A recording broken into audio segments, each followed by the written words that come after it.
नमस्कार, cosmic study classes में आपका स्वागत है। हम पढ़ रहे राजस्थान के भूगोल के बारे में और राजस्थान भूगोल में हमारा टॉपिक चल रहा है राजस्थान के भौतिक प्रदेश। अब तक हम लोग 3 भौतिक प्रदेशों के बारे में पढ़ चुके हैं। पश्चिमी मरुस्थल, उसके बाद में अरावली पर्वतमाला और फिर उसके बाद हमने पढ़ा पूर्वी मैदान के बारे में। आज राजस्थान भौतिक प्रदेश का जो अंतिम टॉपिक है हमारा, वह है दक्षिण पूर्वी जो पठार, या जिसको हम हाड़ौती का पठार बोलते हैं वो। तो आज हम पढ़ेंगे दक्षिणी पूर्वी पठार के बारे में। दक्षिणी पूर्वी पठार, या जिसको हम दूसरा नाम क्या बोलते हैं, हाड़ौती का पठार। और क्या बोलते हैं इसको, हाड़ौती का पठार। ये राजस्थान का, अगर हम बात करें भौतिक प्रदेश में, तो ये अंतिम भौतिक प्रदेश है। इसके बाद हम जलवायु के बारे में पढ़ेंगे। तो आज हमारा जो ज़्यादा इतना लंबा टॉपिक है नहीं, राजस्थान का हाड़ौती का पठार है, जिसके दक्षिण पूर्वी पठार की बात करें तो इसके बारे में पढ़ेंगे। पहली चीज तो है कि ये पठार है किसका भाग। तो माना जाता है कि जो मालवा का पठार है, मालवा का पठार, उसका भाग माना जाता है हाड़ौती के पठार को। किसका? मालवा का पठार का भाग। ठीक है, मालवा का पठार आपको पता ही होगा।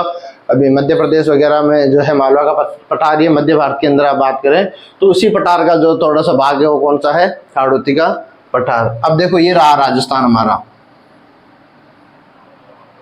राजस्थान का मैप से समझेंगे इसको हम। ये राजस्थान का मैप है।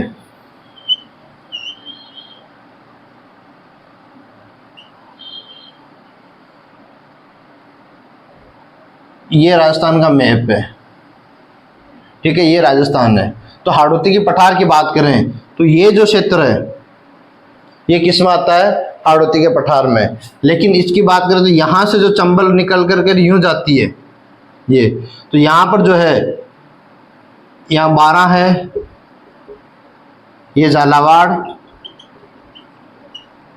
ठीक है, यहाँ पर कोटा, इस तरफ आगे सवाई माधोपुर, करौली ये आ जाते हैं। यहाँ पर बात, यहाँ बूंदी, ये वाला क्षेत्र वो किसका है, बूंदी का क्षेत्र है। राजनीतिक मैप में, अगर पॉलिटिकल मैप में देखें तो ये जो 4 मेजर जिले हैं, इस तरफ का जो कुछ भाग है, अगर यहां से देखें तो ये आंशिक भाग जो आता है ना यहां तक का, ये पूरा का पूरा हाड़ौती के पठार का भाग माना जा सकता है आंशिक तौर पे। पूरा हाड़ौती का पठार मुख्य तो ये है, लेकिन आंशिक तौर पे देखें तो यहां से प्रतापगढ़ से लेकर के और कहां तक, करौली तक जो है, वहां तक हाड़ौती के पठार के कुछ भाग में फैला हुआ है। अब हाड़ौती का पठार का जो है निर्माण हुआ, सबसे पहले इसका निर्माण, हाड़ौती के पठार का निर्माण कैसे हुआ, तो ज्वालामुखी से इसका निर्माण हुआ है। किससे? ज्वालामुखी से निर्मित है ये। ज्वालामुखी क्या होता है, भूगर्भ के अंदर, भूगर्भ से जब लावा निकलता है जमीन से, तो ऊपरी भाग में आकर के और क्या हो जाता है, ठंडा पड़ करके एक समतल धरातल में ऊपरी भाग में उठ करके और बराबर क्या हो जाता है, ठंडा हो जाता है। ठंडा होने के बाद में ये कि पठार के रूप में बदल जाते हैं। ऊपरी भाग क्या हो जाता है, उसका समतल हो जाता है। तो लावा निकलने से इसको लावा निर्मित भी बोल सकते हैं आप लोग। लावा निर्मित पठार है ये। मान लो भूगर्भ से इस तरह से कोई बाहर लावा निकल रहा है, तो ये बाहर लावा निकल करके ऊपर क्या हो जाता है, इसे जम जाता है। तो जमने की वजह से जो ऊपरी भाग में जो समतल धरातल का निर्माण होता है उसको हम क्या बोलते हैं, पठार। और ये जो है हमारा जो ये दक्षिण पूर्वी पठार है, ये लावा से निर्मित ही है। इसका निर्माण काल क्या रहा है, निर्माण काल की बात करें, क्रिटेशियस काल में इसका निर्माण हुआ है हाड़ौती के पठार का। अगर राजस्थान के कुल क्षेत्रफल की बात करें, राजस्थान का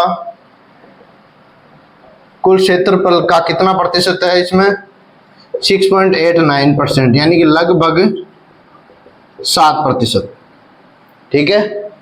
और जनसंख्या की बात करें इसमें कि कितने प्रतिशत राजस्थान की जनसंख्या निवास करती है, तो लगभग 11% जनसंख्या है वो इसमें निवास करती है। इसमें दक्षिण पूर्वी इस पठार के अंदर। अब जो ये पठार है इसको मुख्य रूप से हम 2 अलग अलग भागों में बांटेंगे। पहली चीज इसमें कि ये जो क्षेत्र है, इसमें जो इसकी प्रमुख नदियां हैं, इनकी बात करें, प्रमुख नदियां कौन कौन सी है, तो इस क्षेत्र में पार्वती नदी बहती है, इस क्षेत्र में काली सिंध बहती है, वह इस क्षेत्र में मेज नदी है। ये मुख्य रूप से बहती, इनकी कुछ सहायक नदियां भी बहती है यहाँ पर, लेकिन मुख्य रूप से अगर हम देखें तो ये 3 नदियां हैं वो बहती है। इसकी प्रमुख नदियां इस क्षेत्र की हमें ये देखने को मिलती है। अब हाड़ौती के पठार को हम दो जो है मुख्य भागों में बांट सकते हैं, इसके अलावा 3 गौण भागों में भी इनको बांटा जाता है। दो मुख्य भागों में अगर आप बांटोगे तो हाड़ौती का पठार है, इसको मुख्यतः 2 भागों में, हाड़ौती का पठार इसको मुख्यतः 2 भागों में बांट सकते हैं। नंबर 1 दक्कन का पठार, पहला कौन सा है, दक्कन का पठार। और दूसरा अगर हम बात करें तो दूसरा कौन सा हो गया, हाँ विंध्यन पठार। ये 2 भागों में बांटा गया है, विंध्यन पठार और दक्कन का पठार। 2 अलग अलग भागों में इसको हम पढ़ेंगे कि कौन कौन सा भाग है। अब दक्कन का पठार भी कितने भागों में बांटा गया है, ये विंध्यन पठार में क्या क्या है इसका हम देखेंगे। पहले एक बार इसका स्क्रीनशॉट ले लीजिए आप।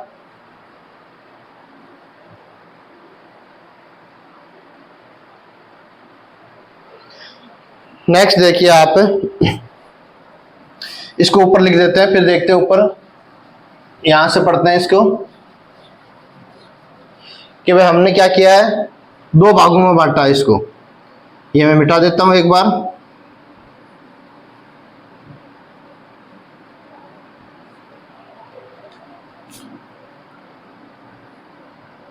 एक चीज ध्यान रखनी, यहां जो एक लाइन है इसको बोलते हैं GBF, ठीक है। GBF का क्या नाम है पूरा, ग्रेट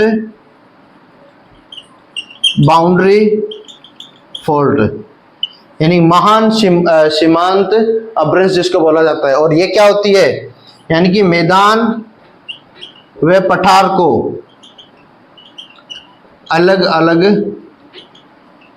बांटना, मैदान और पठार को अलग अलग बांटना किस में आता है, GBF के, ग्रेट बाउंड्री फोल्ड। यहां से इस तरफ पठार है और ऊपर है वो, हमने जो पिछले वीडियो में पढ़ा है ऊपर के हमें जो है मैदानी भाग के बारे में।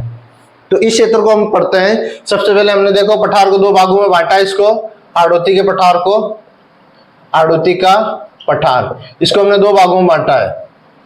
पहला हमने देखा है दक्कन का पठार और दूसरा विंध्यन पठार। ये कगार भूमि भी आप बोल सकते हो या पठार भी इसको बोला जा सकता है। अब हाड़ौती के पठार को हम दक्कन के पठार को हम 2 भागों में बांटते हैं। पहला हो गया ऊपर माल और इस तरफ है मालव प्रदेश, मालव प्रदेश, एक मालव प्रदेश है और एक है वो ऊपर माल है। तो ये जो क्षेत्र है इस तरफ का जो पठार है इसको हम क्या बोलेंगे, दक्कन का पठार। कौन सा है, ये वाला, ये जो क्षेत्र आता है ये पूरा किस में आता है, दक्कन के पठार में। किस में आता है, दक्कन के पठार में। अब मालवा प्रदेश के अंदर कौन कौन से आते हैं, प्रतापगढ़ का कुछ भाग और झालावाड़ का कुछ भाग, ये दोनों ही किस में आते हैं, मालवा प्रदेश के अंदर, ठीक है।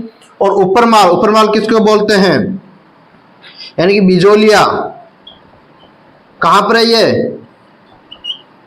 भीलवाड़ा में, भीलवाड़ा से बिजोलिया, भीलवाड़ा से जो भैंसरोडगढ़ जो कहां पर है, चित्तौड़गढ़ में। इसके बारे में हमने पिछले वीडियो में पढ़ा, भैंसरोडगढ़ में क्या होता, किसी को याद है तो कमेंट बॉक्स में जरूर बताएं कि भैंसरोडगढ़ के बारे में पिछली वीडियो में क्या पढ़ा था हमने। फिर नेक्स्ट है, ये 2 भागों में बांटा गया। ऊपर माल का जो क्षेत्र है वो भीलवाड़ा से चित्तौड़गढ़ के बीच, यानी बिजोलिया से भैंसरोडगढ़ के बीच में है। और मालवा प्रदेश की बात करें तो ये कहां से कहां तक है, प्रतापगढ़ और झालावाड़ में जो ये क्षेत्र फैला हुआ है ये कौन सा है, मालवा प्रदेश। ये जो क्षेत्र है इस तरफ का, ये किस में आता है, ये पूरा क्षेत्र आता है मालवा प्रदेश। ये पूरा क्या है, मालवा प्रदेश है ये। और ऊपर माल, ये जो इतना सा जो क्षेत्र है इस तरफ वाला, ये वाला भाग और यहां का कुछ भाग, ये जो भाग है वो तो आता है मालवा प्रदेश में। और ये जो क्षेत्र है ऊपर वाला ये आता है किसमें, ऊपर माल के अंदर। ये पूरा दक्कन का पठार है। अगर आप दक्कन के पठार को यहाँ पर बनाए, यहाँ पर बना करके देखें तो ये देखो इस तरफ से जाकर के, और ये जो राजस्थान के यूं जाता है तो ये वाला क्षेत्र है, ऐसे बांटते हैं कि ये मान लो पूरा का पूरा दक्कन का पठार है, इसको दो भागों में बांट लिया। यहां से ये जो क्षेत्र है पूरा, ये पूरा का पूरा किस में आ जाता है, ये तो हो गया आपका मालव प्रदेश, मालव प्रदेश। और ये जो ऊपर का भाग है ये वाला, जिसको हम बोलते हैं ऊपरमाल, क्या बोलते हैं, ऊपरमाल, जो कि चित्तौड़ और भीलवाड़ा के बीच का जो क्षेत्र, जो पठारी भाग है, उसको हम क्या बोलते हैं, ऊपरमाल बोलते हैं। तो ये दो भागों में बंटा हुआ है, इसका स्क्रीनशॉट ले लीजिए आप एक बार।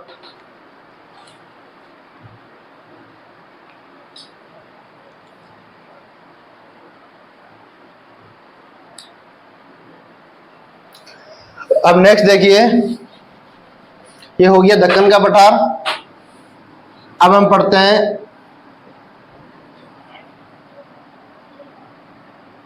विंध्यान के क्षेत्र में, कौन सा है, विंध्यान के क्षेत्र में हम पढ़ते हैं। इसको एक बार दोबारा बना लेते हैं अपन।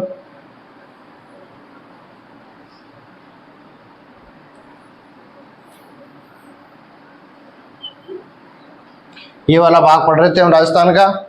तो विंध्यान का जो भाग रहेगा वो कहां से रहेगा, यहां से जो जितना भी ये भाग जो आता है, ये पूरा का पूरा किसमें आता है, विंध्यन कगार भूमि, या पठार भी बोल सकते हो आप इसको, पठार। तो आप पठार ही लिख लेंगे इसको, विंध्यन पठार, यानी ये वाला क्षेत्र है वो किसका आता है, विंध्यन पठार का। अब इसमें कौन कौन सा, जो डांग क्षेत्र जो हमने पढ़ा है, डांग और या बीहड़ क्षेत्र, आप कमेंट बॉक्स में दो चीजें बताओगे, एक तो डांग का राजा डांग का राजा कौन सा जिला है, और एक डांग की रानी, डांग की रानी कौन से जिले को बोलते हैं, ये दो चीज आप बताओगे कमेंट बॉक्स में मुझे। तो डांग का जो क्षेत्र है, उस क्षेत्र के अंदर जो है ये जो मुख्यतः रूप से पाया जाता है, कौन कौन सा है, करौली है, सवाई माधोपुर है, और कुछ आंशिक बूंदी का जो भाग है वो भी इसी में आता है, ठीक है। तो डांग का कुछ क्षेत्र इसमें है और कुछ आंशिक भाग है वो बूंदी का भी इसी में आता है। इस क्षेत्र में हमने सबसे ज्यादा हम देखें तो क्या क्या देखने को मिलता है, अगर जो है लाल पत्थर निकलता है, यहां से लाल पत्थर निकलता है, लाल पत्थर के अलावा चूना पत्थर निकलता है, चूना पत्थर के अलावा कोटा स्टोन निकलता है, और बलुआ पत्थर, ये पत्थर हमें यहाँ कहां से देखने को मिलते हैं, इसी जो है विंध्यन पठार का जो क्षेत्र है, पठार है, इसी के भाग में हमें देखने को मिलते हैं। तो इसका आप स्क्रीनशॉट ले सकते हो। डांग का सर्वाधिक क्षेत्रफल कहाँ का है वो आपको बताना है, या डांग का राजा और डांग की रानी किसे कहते हैं, ये भी आप कमेंट करके मुझे कमेंट बॉक्स में बताएंगे। तो ये मुख्य रूप से हम दो भागों में बांटते हैं जो हाड़ौती के पठार को, वो कौन कौन सा, दक्कन का पठार और विंध्यन पठार, इसको दो भागों में बांटा। ये जो बाकी का इस तरफ का जो पठार है, ये जो ऊपर का जो पठार है, ये सारा कौन सा है, ये विंध्यन पठार है सारा सारा, ये कगार भूमि भी आप बोल सकते हो इसको। तो ये वो वाला भाग है। तो ये मुख्य रूप से अगर हम देखें तो ये तो दो भागों में बंटा हुआ है। अब इसके पठार के हम तीन जो गौण भाग है उनके बारे में पढ़ते हैं। एक बार इसका स्क्रीनशॉट ले लीजिए आप।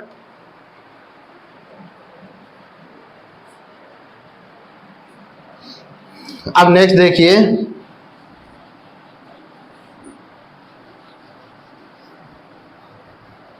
अब हम हाड़ौती पठार के तीन जो गौण भाग है उन गौण भागों के बारे में पढ़ते हैं कि तीन गौण भाग कौन कौन से है। इसको वापस बना लेते हैं इसे।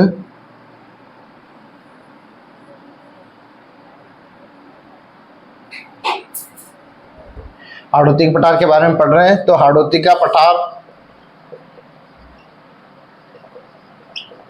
इसको फिर तीन अलग अलग जो है गौण भागों के बारे में हम लोग पढ़ेंगे। तो सबसे पहले हम पढ़ते हैं अर्धचंद्राकार, अर्धचंद्राकार पहाड़ी क्षेत्र, ठीक है। नंबर 2, घोड़े की नाल जैसी पहाड़ी प्रदेश, और नंबर 3 हम पढ़ेंगे डग गंगधर उच्च भूमि। इन 3 चीजों के बारे में। तो अर्धचंद्राकार पहाड़ी, जब हम पहाड़ी पढ़ रहे थे तो कौन सी ऐसी जगह है जहां पर अर्धचंद्राकार पहाड़ी वाला हमने देखा था, आकृति के आधार पर पहाड़ियों को पढ़ा था ना हमने। तो उनमें से ये जो अर्धचंद्राकार पहाड़ी थी, हमने देखा था कि ये जो पहाड़ी है अर्धचंद्राकार पहाड़ी, ये इस आधार पर जो बनी हुई थी, तो ऊपर और ये 2 नीचे, नीचे हमने देखा था कौन सा था, कोटा और झालावाड़ ये क्षेत्र, और ऊपर कौन सा था, बूंदी हिल्स। कोटा झालावाड़ में कौन सी थी, अरे मुकंदरा हिल्स के बारे में नहीं पढ़ा क्या पिछले वीडियो में? हाँ, तो अर्धचंद्राकार पहाड़ियां 2 कौन कौन सी, एक तो बूंदी हिल्स और दूसरी कौन सी है, मुकुंदरा हिल्स। ये दोनों ही कहां पर है, हाड़ौती के पठार के इसी भाग में है। ये जो भाग है यहां पर, ठीक है, ये कहां पर, कोटा और झालावाड़ इस क्षेत्रों में। दूसरा है घोड़े की नाल की ऐसी पहाड़ी, आपको बताओ तो हमने पढ़ी थी ऐसी पहाड़ी जो कैसी थी, घोड़े के नाल के समान। कहां पर थी, याद हो किसी को तो? हाँ, अरे कौन सा जिला है वो, 12 के अंदर, तो शाहाबाद। शाहाबाद किसमें, हाँ 12 में, शाहाबाद उच्च भूमि कहां पर, 12। घोड़े के नाल जैसी पहाड़ियां जो कहां पर है, शाहाबाद उच्च भूमि 12 के अंदर। तीसरा है जो डग गंगदर उच्च भूमि है, ये कहां पर है, झालावाड़ में। कहां पर है, झालावाड़ में। और यहां पर एक क्या है, रामगढ़ क्रेटर झील भी है यहां पर। कहां पर, झालावाड़ में ही रामगढ़ क्रेटर झील। क्रेटर झील कौन सी होती है, जब लावा निकलता है ना नीचे से, तो ऊपर जाकर के जब जमा होता है, ये लावा इधर चला गया, ये लावा इधर चला गया, यहाँ जो पानी इकट्ठा होने की जो पानी इकट्ठा होता है, आधा लावा इधर जाकर के जम गया और आधा लावा इधर, तो यहाँ बीच में जो जगह रह जाती है, यहाँ पर क्या होता है, एक झील का निर्माण होता है। उस झील को हम क्या बोलते हैं, क्रेटर झील बोलते हैं। उसको क्या बोलते हैं, क्रेटर झील। यानी कि लावा निर्मित जो झील होती है ना, उसको क्या बोलते हैं, क्रेटर झील। तो रामगढ़ क्रेटर झील है वो किसका भाग है, डग गगदर जो उच्च भूमि है झालावाड़ की, वहां पर ये हमें जो है देखने को मिलती है। तो इस प्रकार से हमने अब तक पढ़ा है राजस्थान के सभी भौतिक प्रदेशों के बारे में, पश्चिमी मरुस्थल के बारे में हम लोग पढ़ चुके हैं। इसके अलावा हमने अरावली पर्वतमाला के अंदर पढ़ा है, फिर उसके बाद हमने पूर्वी मैदान पिछले वीडियो में पढ़ा है, और आज की वीडियो हमने पढ़ा है हाड़ौती के पठार यानी कि दक्षिण पूर्वी पठार के बारे में। तो ये आज हमारा राजस्थान का जो भौतिक प्रदेश है वो टॉपिक यहीं खत्म होता है। इससे रिलेटेड अगर आपको किसी भी तरह की कोई डाउट हो तो आप कमेंट बॉक्स में पूछ सकते हो, आपके हर क्वेश्चन का जवाब आपको जरूर दिया जाएगा। लगभग मैंने पूरी कोशिश की है कि आपको हर एक बारीक से बारीक टॉपिक आप कवर कर सको। अगले वीडियो में हम पढ़ेंगे राजस्थान की जलवायु को लेकर के, तो अगले वीडियो भी देखना ना भूलें। और अगर आपने अभी तक इस चैनल को फॉलो नहीं किया है तो फॉलो जरूर कर लें।